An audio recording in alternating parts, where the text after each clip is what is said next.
here we've got a System 11 nothing MPU. Man, so I went through this thing a little bit ago.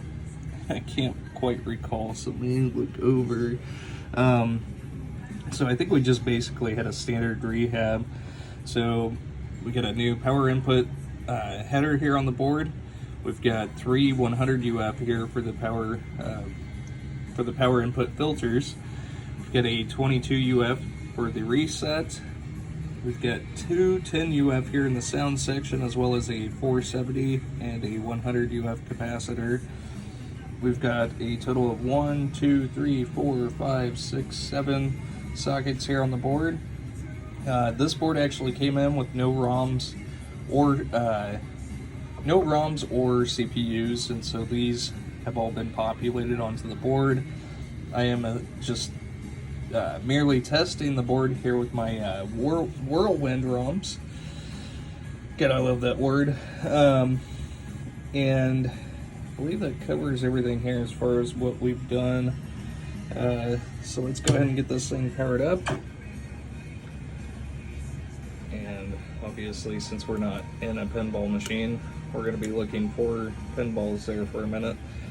So I don't have a soundboard connected, but we can test the sound outputs from the MPU itself, given that the music test is all done through the soundboard. So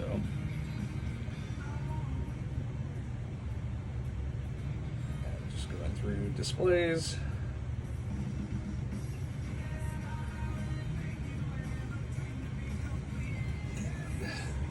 Always at that point we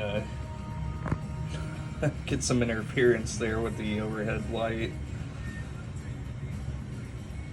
But as you can see, all the displays are working 100% as they should.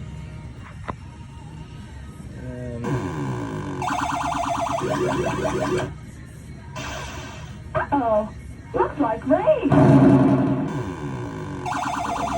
all the sounds. And lamp test. Let's get our power reconnected here to the board. And we've got all lamps. And switch that over. So we've got the 2 blue LEDs here for the flipper relays. And then single lamps.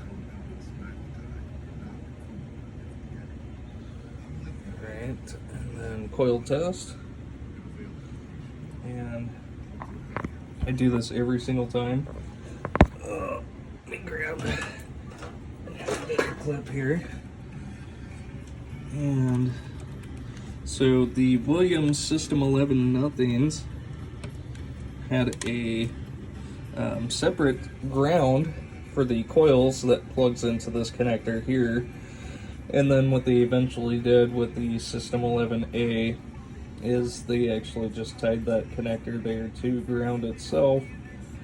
And why they did not do that here with the 11 nothings is questionable, but I will go ahead and add a jumper from that connector to ground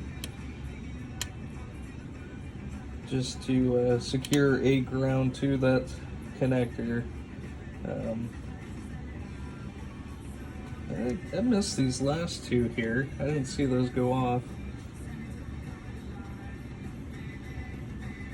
So I'm gonna wait for those to go back through, but we can test the switch inputs here of these special solenoids, which those are all working correctly.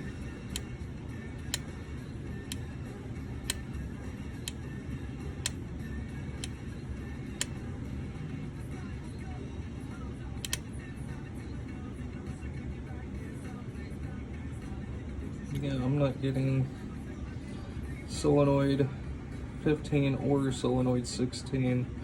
So let's go through, actually, let's check here first.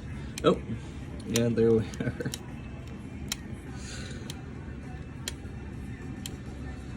Oh man, it's been a long weekend. let this go back through for the third or fourth time here. And those should pick up. There they are. So we are 100% on the solenoids. And move into the next test. We're going to go into switch edges and testing both rows and columns. Moving diagonally through the switch matrix, and all 64 switches are reporting there. And obviously the AC relay select is working correctly. And typically I would set these to free play, but since we're not populating this with ROMs, I'm going to go ahead and leave it as is. But whenever you first get this board and populate your ROMs into it, it is going to boot into audits mode, or boot into audits.